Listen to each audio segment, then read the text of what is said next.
technological advances have made it possible to dramatically increase the accountability and transparency of public financing to reduce corruption. For example, if a government decides to construct a road, it can now track how each dollar is being spent, identify all the users of the funds, and ensure that only those authorized to spend money do so on originally intended expenses within the permitted time. Fraud and corruption investigations that now take on average 15 months could be performed at the touch of a button and at a fraction of the cost. More importantly, this type of financial tracking would be a deterrent for bribes in the public sector, which amount to between $1.5 trillion and $2 trillion annually, roughly 2% of global GDP. This in turn would increase development impact. All it would take is adopting a cryptocurrency and using blockchain software. The adoption of cryptocurrency, a digital currency that employs cryptography to ensure that transactions are secure, as a mode of payment for a project allows the identification of each user of the money, unlike with traditional modes of payment like notes and coins.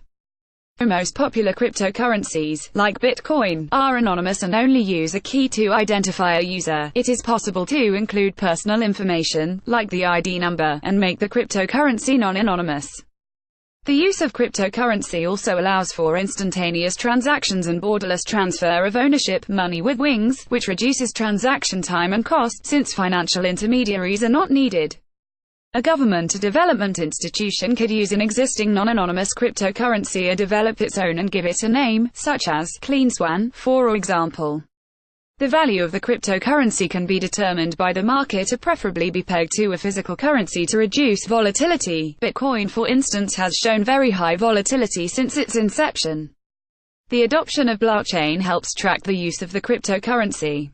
The blockchain is a continuously growing list of transactions, blocks, made using cryptocurrency that are recorded chronologically.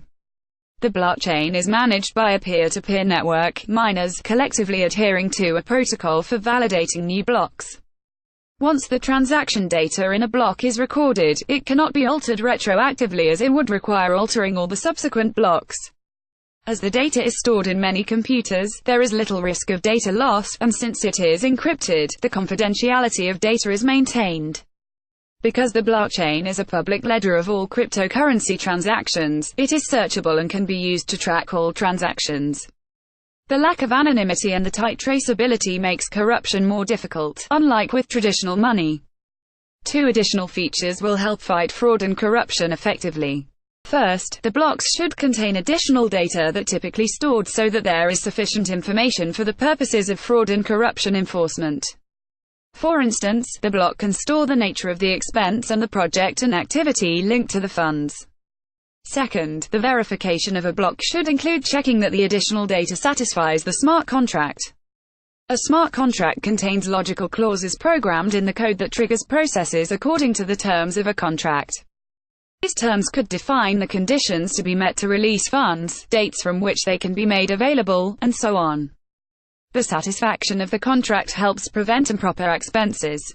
The features have been used by the cryptocurrency Ethereum, an open-source software platform based on the use of blockchain that allows for the creation of new cryptocurrency types that are not anonymous and permits the inclusion of additional information in the blocks and the use of smart contract features.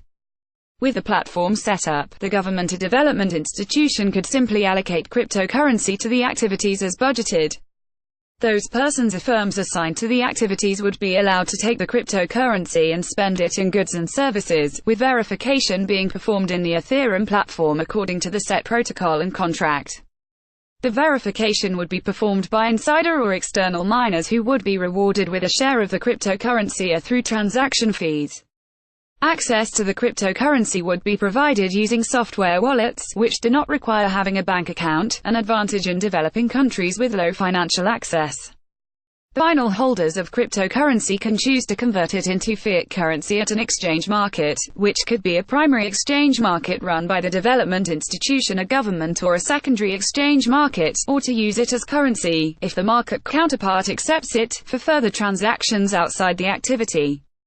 Cryptocurrency and blockchain could help prevent fraud and corruption, reduce the costs of enforcement thanks to easily accessible information and faster cross-checks, and help supervise implementation and monitor efficiency and effectiveness of spending, increasing development impact. Note: the findings, interpretations, and conclusions expressed herein are those of the authors and do not necessarily reflect the view of the World Bank Group, its board of directors, or the governments they represent.